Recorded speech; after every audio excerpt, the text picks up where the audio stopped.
Hi, good evening. We will start our meeting. This is a meeting of the Board of Education in public for the purpose of conducting school district's business and not to be considered a public community meeting. There's a time for public participation during the meeting as indicated on the agenda.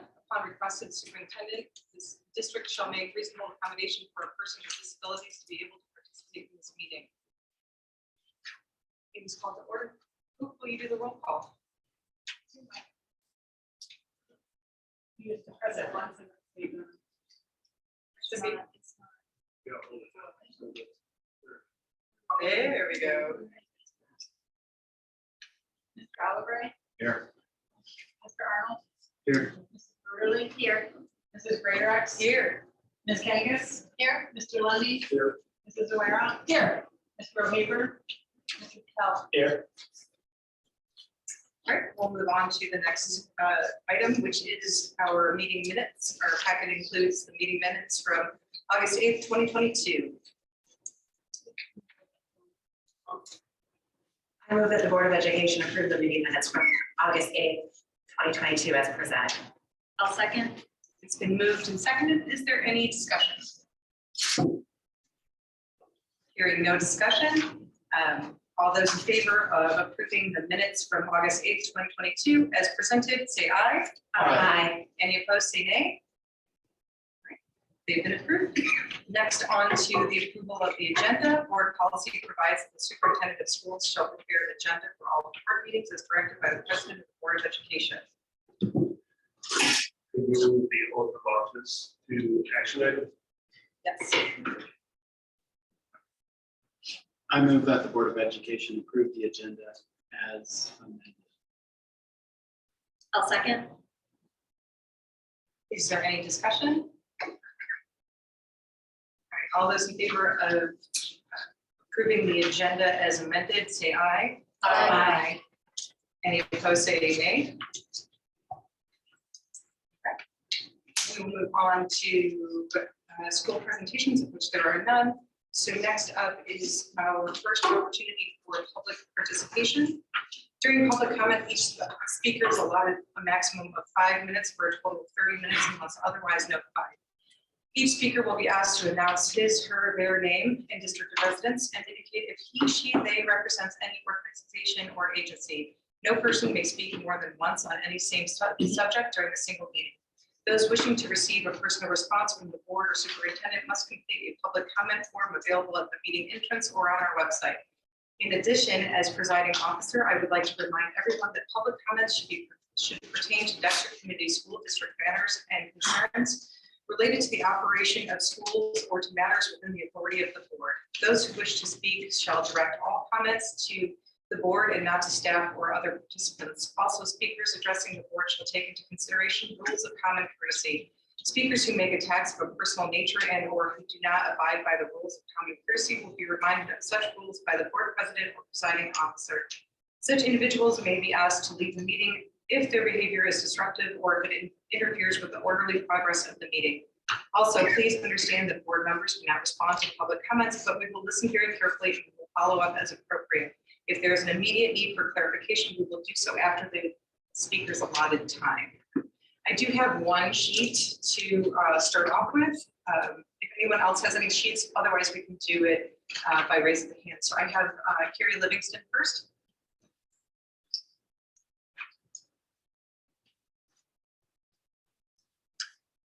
Hello, I'm Carrie Livingston.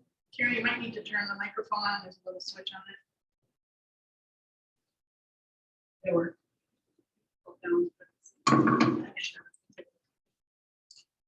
Okay, I want to thank you guys for opposing the level of Michigan. This would be devastating to our community if it is signed, not only for the underprivileged children, but also for the minority children in our district. Level Michigan proposal could face legal challenges since Michigan Constitution contains a broad prohibition on public funding for private education. It's in the second sentence in the second paragraph of the Constitution. Why did I come here? Private schools do not receive funding for and are not required to provide a free appropriate education or an IEP. They are not required to provide any special education services to children with disabilities. However, private schools are bound by Section 504 of the Civil Rights Law. Supporting Let Them Learn Michigan would put so many kids with an IEP at disadvantages. Yes, some community members state that kids with special needs throw wrenches in the system, along with public schools are designed for well-behaved children. Well, I'm a Dexter alumni who graduated with an IEP. Dexter Community Schools offers virtual and homeschooling options, all under the public school umbrella. Let Them Learn Michigan would only give families a small tax credit. It wouldn't cover the tuition. It will give business dollar for dollar a tax credit of $5 million. This would not be a free and appropriate education. It would be good for business, but not for families. Public funding into private schools isn't only unconstitutional for the Michigan Constitution, it will remove more money from public schools who are already well underfunded. Please do not forget about all the special needs children in this district who count on going to school to feel included and loved. Washington County is the county many move for special needs education services. I know this firsthand because I moved here in 1992 to the WISD for my severely mentally impaired brother. Thank you for your time. Thank you.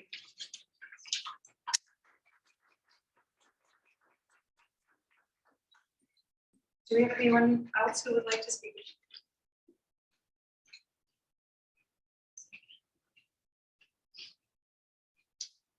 Hi there, my name is Wendy Martin. I'm a Dexter resident with kids in the Dexter schools, just one kid in the Dexter schools.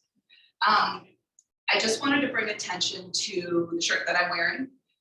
You might have seen these around town. You might have seen them during the Dexter Days parade. I just wanted to share that they are in support of the Dexter schools and the Dexter School Board. They're not in support of any particular group or candidate or anything like that, but they are just in support of our schools.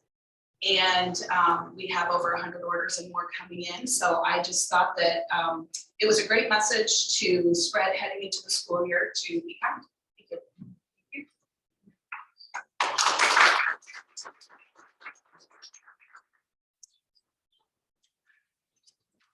Do we have any other speakers?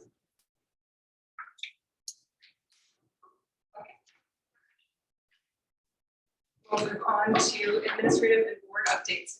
Welcome, Will. Thank you. All right, I have a list. First is school lunches.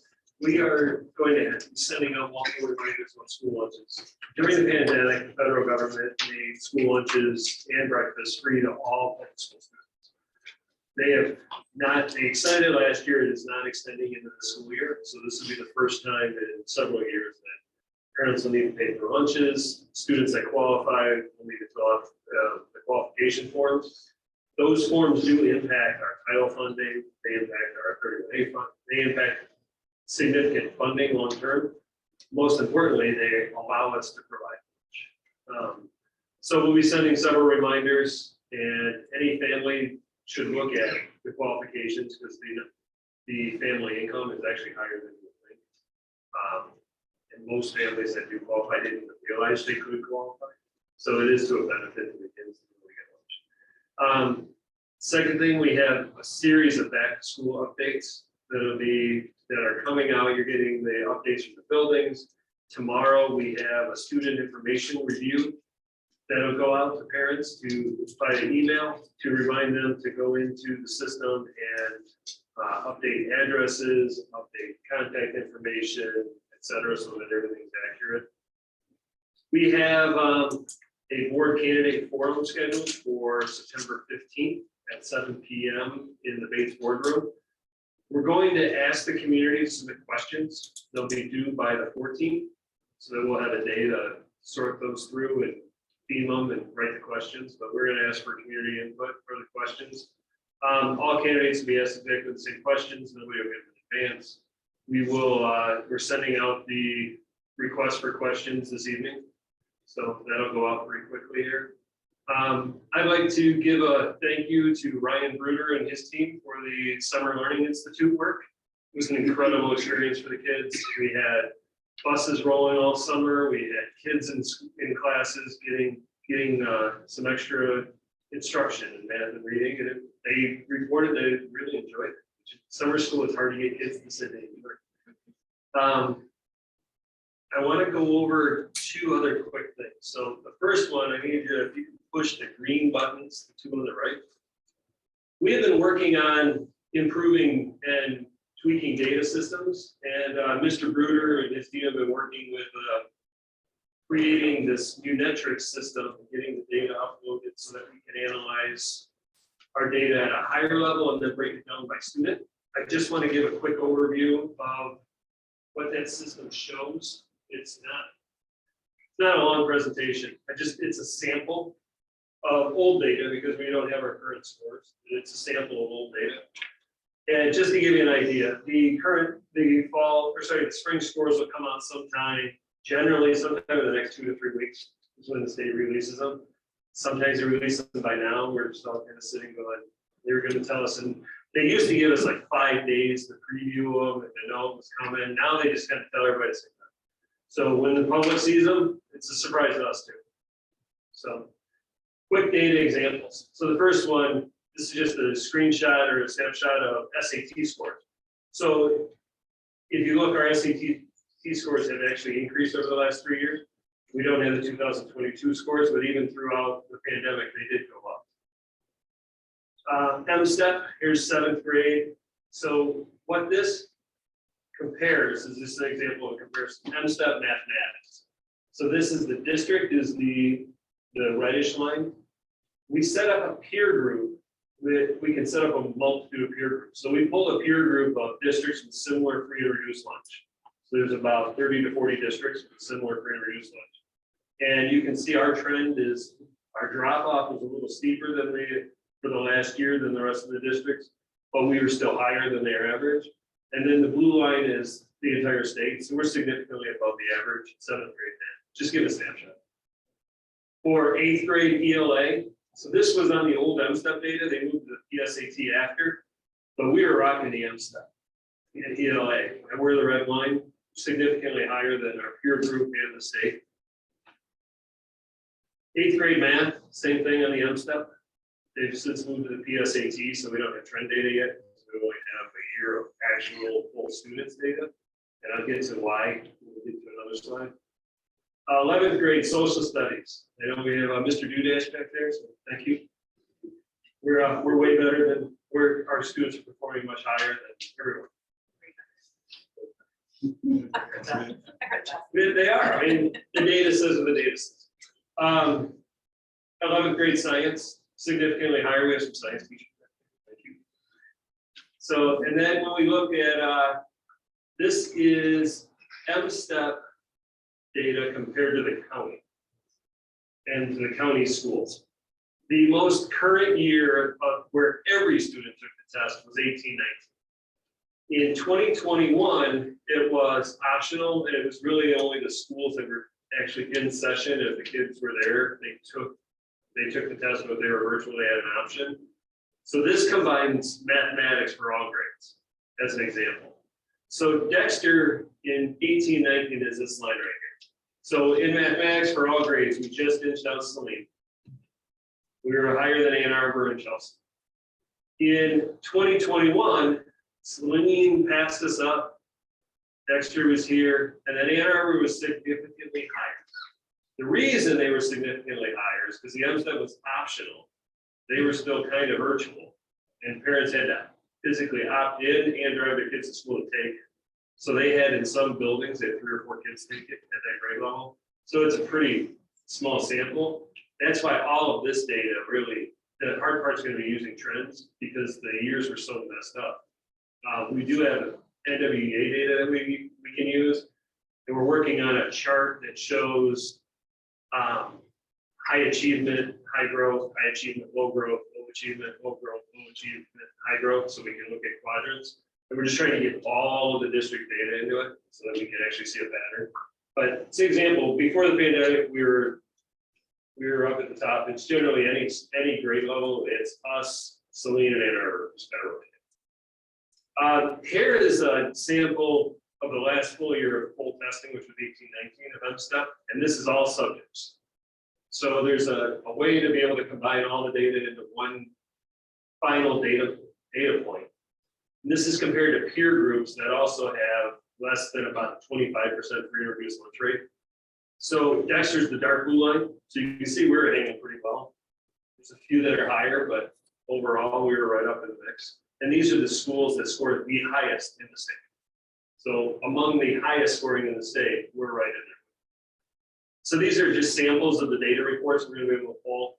When we get the new scores, we'll bring that data up and be able to analyze it and show you what we see in terms of trends, what we're doing about it.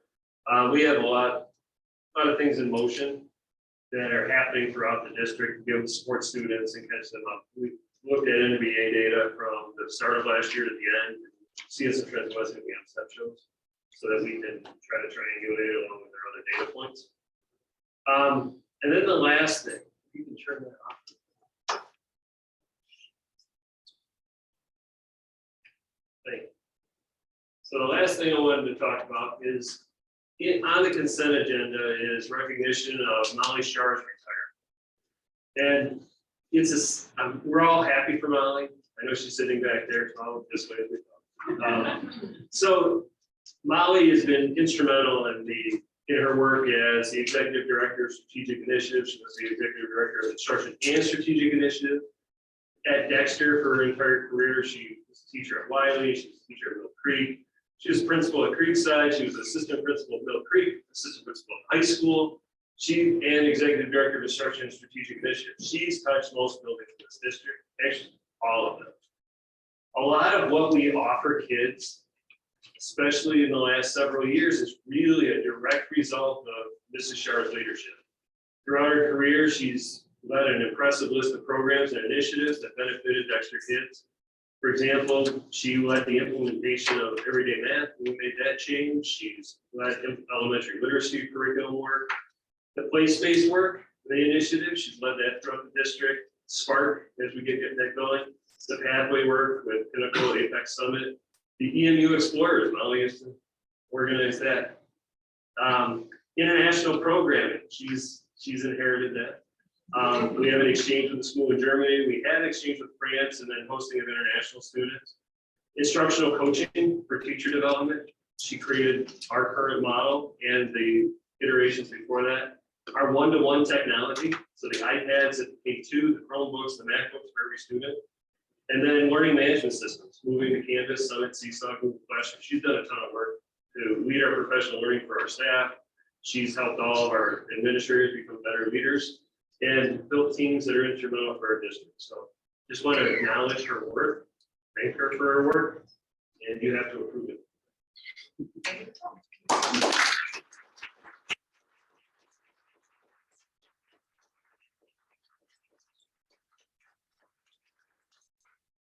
We don't approve it, she can. Yeah, she's still good.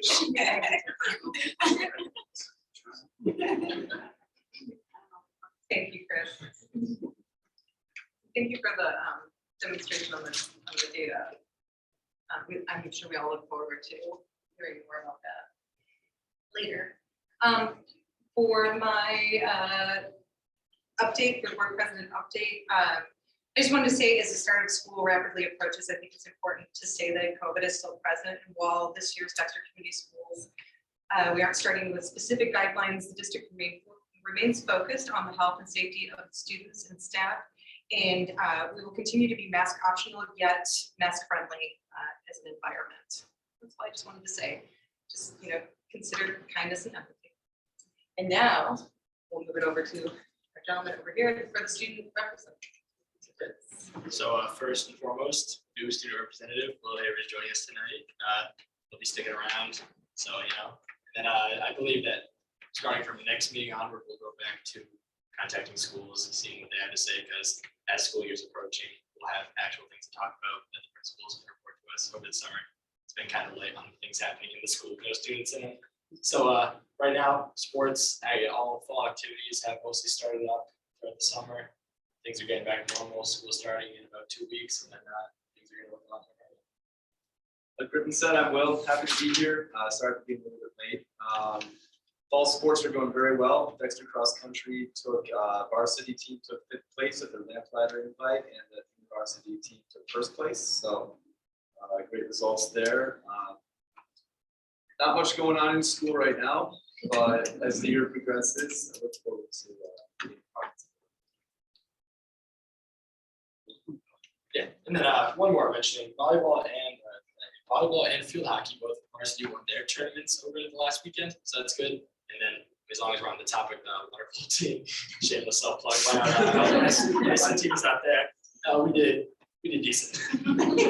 So on that note, practice. Thanks, guys. Thank you. We'll move on to our consent items.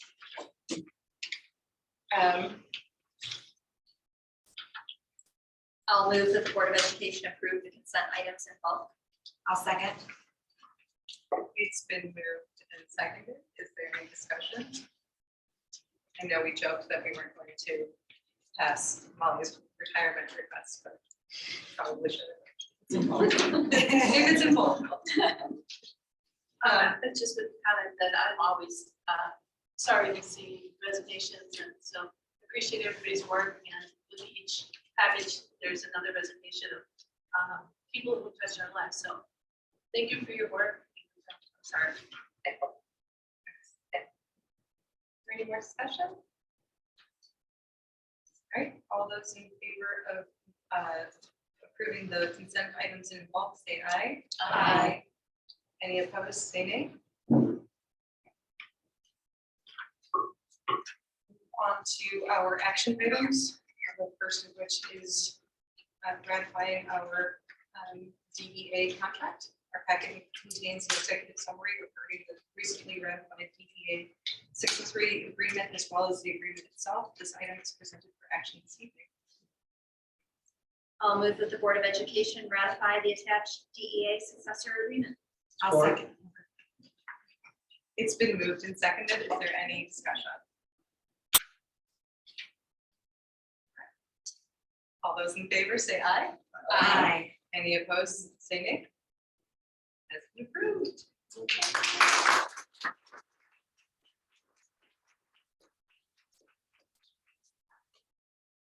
Moving on to our first reading of our policies. Our packet includes draft policies 6114 cost principles, 6152 student fees, fines, supplies, 7450 property inventory, and 4210 staff ethics. These were reviewed by the policy committee on June 1st and are presented this evening for first reading. 6114, 6152, and 7450 all include edits required by legal updates. Policy 4210 is support staff version of policy 3210, which governs certified staff ethics.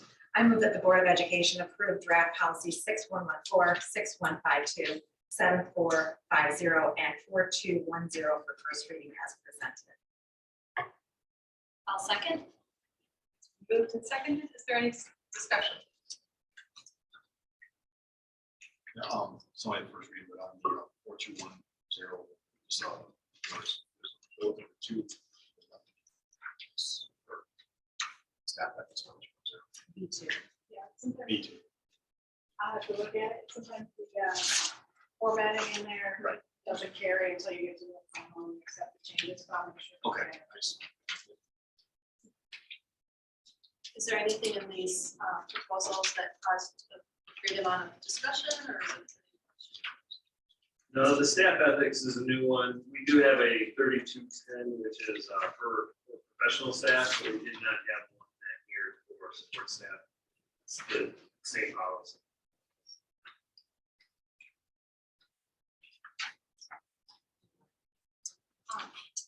Sure, I can say also that the first three that are related to financial issues were all reviewed by Sharon Rashke to make sure that they were consistent with what we were doing. A lot of the changes were very small, like based on federal government law changes in terms of, what amount of money would constitute something that needed to be different. The $500 or $5,000 threshold was included in some of these, and these were just law changes, honestly.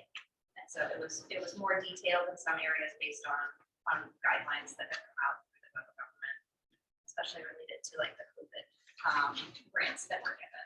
So Sharon gave her seal of approval as well. Yeah, many of them are on capital expenditures, and we generally try not to use federal dollars for capital expenditures, but we need to policy to reflect the law.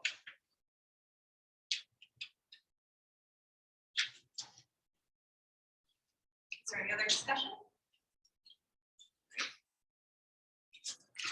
All those in favor of approving the draft policies for 6114, 6152, 7450, and 4210 first reading as presented, say aye. Aye. Any opposed, say nay. All right.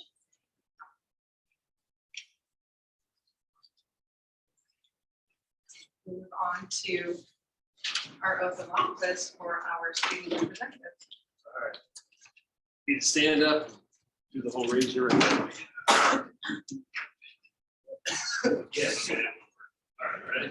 I do solemnly swear I solemnly swear that that I will support the Constitution of the United States I will support the Constitution of the United States and the Constitution of this state, and the Constitution of this state, and that I will faithfully discharge that I will faithfully discharge the duties of the office the duties of the office of school student trustee of student trustee of the Dexter Community School District of the Dexter Community School District to the best of my ability. to the best of my ability. Congratulations.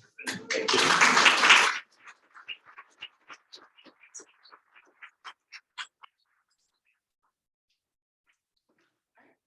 We will move on to our discussion items. The first is our packet includes a draft resolution regarding the Let Michigan Kids Learn and Student Opportunity Scholarship statutory initiatives. To decline to sign the resolution, and this item is presented for discussion this evening.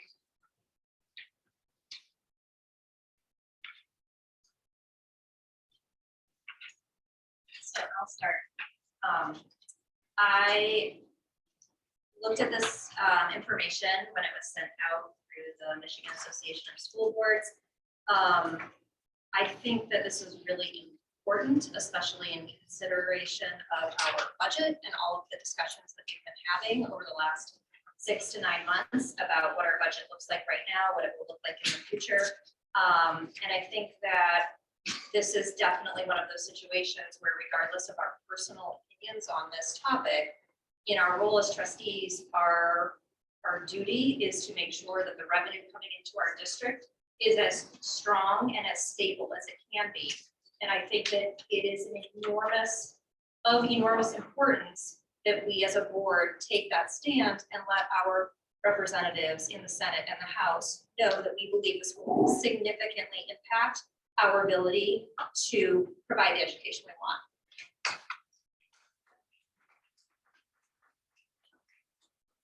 One item I'd like to point out, we just read an oath that all of you swore to follow the Constitution of the state. The Constitution of the state at first it prohibits spending public school dollars for private schools, but it also has a provision for how to bring something to the voters. So a constitutional change. There is a loophole that this resolution points out, asking the legislature not to follow, which is if there was enough signatures turned in, which is a fraction of the number of voters in any election, then to not let as a legislature, not to just approve it and play the loophole. If they're going to let it go forward, then let voters vote, which is what the Constitution says.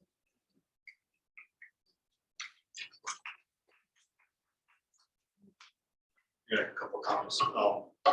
This has been going on for a while. So everything Mrs. Livingston said, I'm not going to repeat, but 300%, 90% of the kids in public schools, though there doesn't require IEPs. I was just at the conference in Muskegon, Nellie, and it's gonna decimate schools. Rural schools, especially, even more rural than us, that are not close to large urban areas with 10 private schools are going to be decimated. We're already reeling under reduction in student counts. We're worried about ours. They're really feeling the pinch. They don't know what they're going to do about it. Every person I talk to from every school district, Flint, Lansing, some I never heard of before, they're all they're all against this Michigan kid, let my kids learn initiative. And also, more importantly, so we talk about the number of people required, it's only 8% of the voters. So 8% of the voters, we talk about a lot of stuff going on, we talk about 8% of the voters. And there's only 10% of the kids go to private schools. That number is not going to change. That's good. The money, the dollar amount that's stripped away from public schools is in the hundreds of millions if this passes. And it will not help us at all. So I encourage everyone, this is our thing here, we're not, but I encourage everyone in the audience, Zoom calls there, call your legislators, call your friends who live in different counties, have them call their legislators and push back. It hasn't passed when it was brought up by a vote before in the state of Michigan. And it probably wouldn't pass again, which is why these end arounds going. So that's all I was.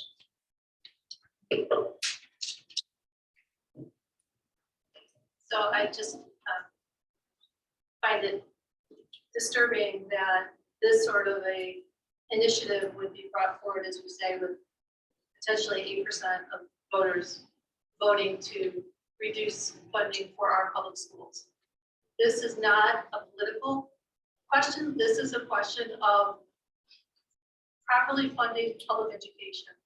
And if we are going to divert funding from a school that is required to admit students to a private school, then call it what it is, which is a voucher system. The voucher system was turned down by the state, the voters of the state of Michigan. And again, as Dr. Tim said, if this is something that the voters would like to change their mind on, then that's one question. But this initiative is very important. I feel obligated as a trustee to do what we can to make sure that the students in Michigan and our district receive a equitable and appropriate education. So I will support.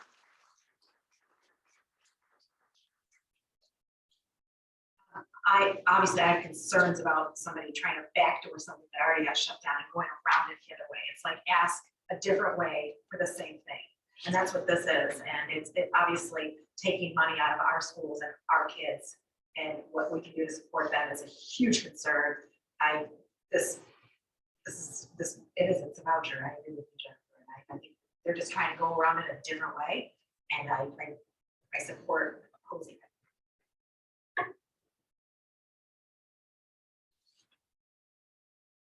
You guys said it, everything I was going to say. So I also agree. I oppose as well.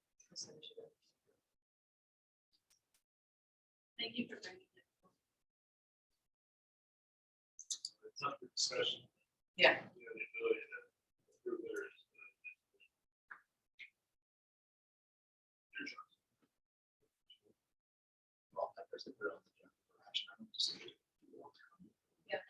We've heard one lady tonight, at least everyone kind of at least understands what the position now. So if people are against that, that's fine too. That's what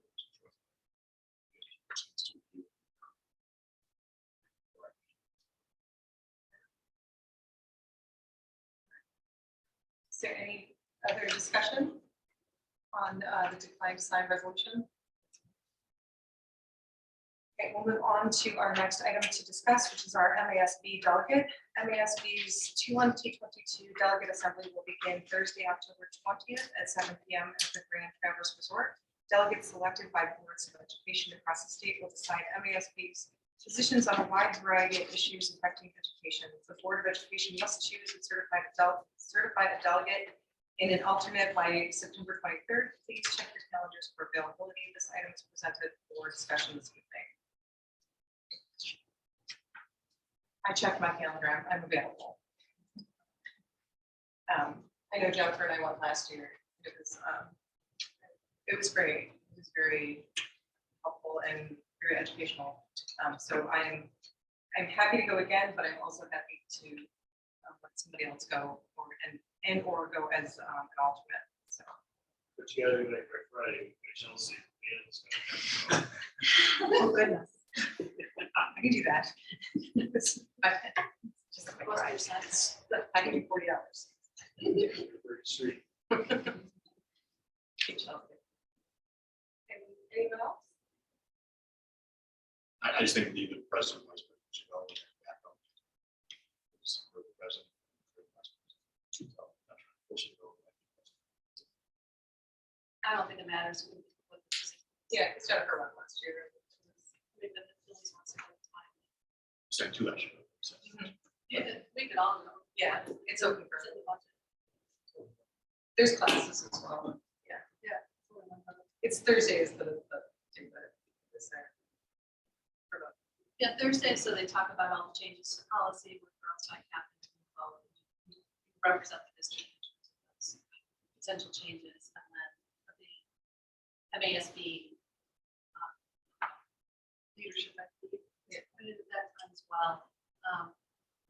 So that night is just it's a couple hours, it's not late, it's a couple hours, and then Friday, Saturday, and Sunday are continuing to add, and lots of inspirational discussion, and they bring in speakers from around the country, and it's a good event.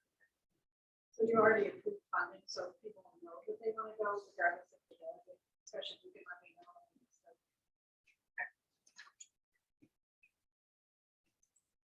Any more discussion? Move on to our next discussion item, which is community chats. Prior to the COVID-19 pandemic, the Board of Education set up in-person community chats to connect with community members outside of meetings. These usually happen approximately once a month, often an hour before meeting, with occasional alternate dates or times. If the board would like to resume these chats, it is recommended that only 2 board members participate in any single chat to avoid an impromptu committee meeting in violation of board bylaws 0168.3. And this item is presented for discussion. Just to add one thing that previously we did it for, I think we did it 50 minutes, so that there was a little breather. But I found it incredibly valuable to have that opportunity for people to come and talk to whomever volunteers to come. We usually took turns. I'm in favor of it. I had attended a few prior to COVID. There's only a couple of us up here. No, right? We're That's what I'm part of like. these chats, I think, but as a community member, prior to even running for the board, I did a handful of these, and I thought they were very. They can. If you want to say this.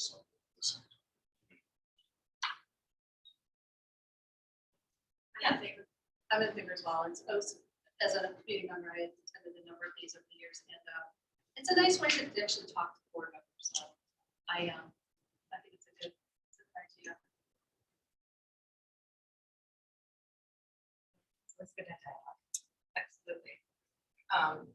We could move this to an action item if you wanted to get it into process starting in September, or bring it over to the next agenda.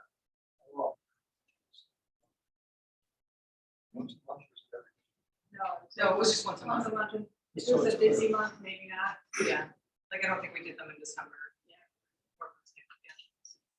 No reason not to make an action item tonight. It's not like there's going to be community discussion about not wanting to talk about this. Well, They don't have to come. Can I get a motion? Right. I move that the Board of Education resume periodic community chats prior to regularly scheduled board meetings or at other alternate dates and times. I would second. It's been moved and seconded. Is there any further discussion? Right, all those in favor of resuming community chats? Say aye. Aye. Any opposed, say nay. We will resume those and set those up. All right, we are at our second opportunity for public participation. Same rules as before. But now we have 3 minutes for a total of 15 minutes unless otherwise notified. Please remember to announce your name, district of residence, and if you represent any organization, and as always, please be courteous and speak about things that pertain to the Dexter Community School District matters and concerns. And we will listen. Maybe.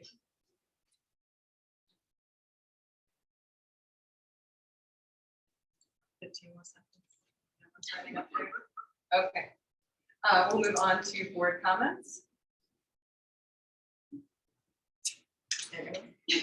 I would just like to thank Molly Sharp for all of her years of service and congratulate her on her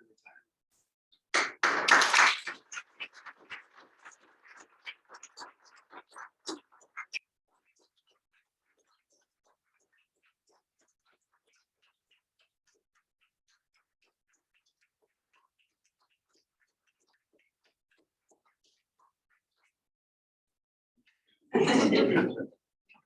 We guys see the same motivation, but also, I had the delight to be, not under Molly's tutelage, but I was friends with her brother, so I knew her growing up as the older sister.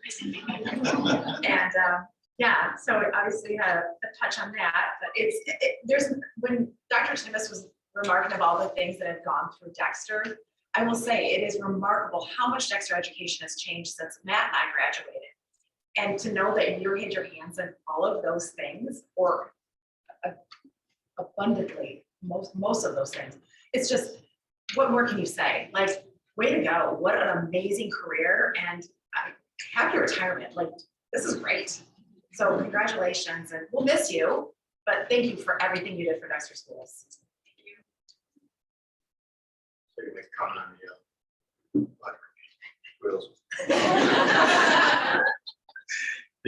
on the presentation on the school data, that's kind of the works for me. I spent probably 2 hours with Ryan, back his brain, looking at all kinds of stuff. If you've been using, I have all these notes now from school data site, which is painful because you can't do any comparisons. So you use snapshots and that kind of stuff. It's a pretty powerful tool to show trends, economic data, where you can go.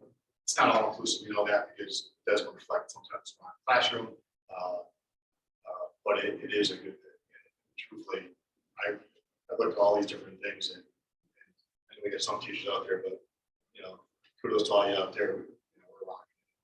Survey here. Always rooms to improvement. You know that. I think teachers always looking for rooms to improve, but and there are, but that is good. It's going to get better. And just one tool in the kit bag to target what we need funds for teachers, especially if you look at the economically disadvantaged students in Dexter, kind of across the community. The other schools, that's one. So, but it's a great. I'll be lucky, Ryan.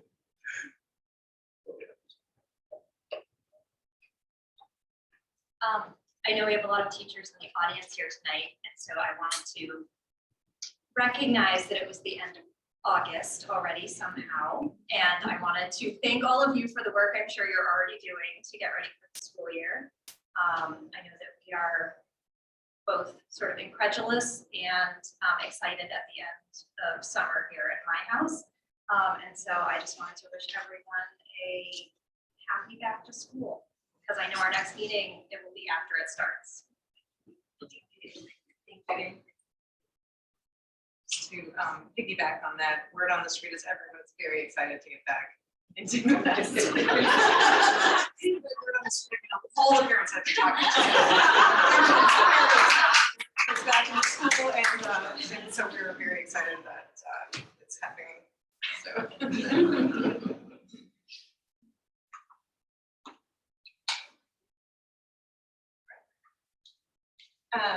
There are information items in your packets, including the board bulletin and the committee roster. And there's no closed session tonight.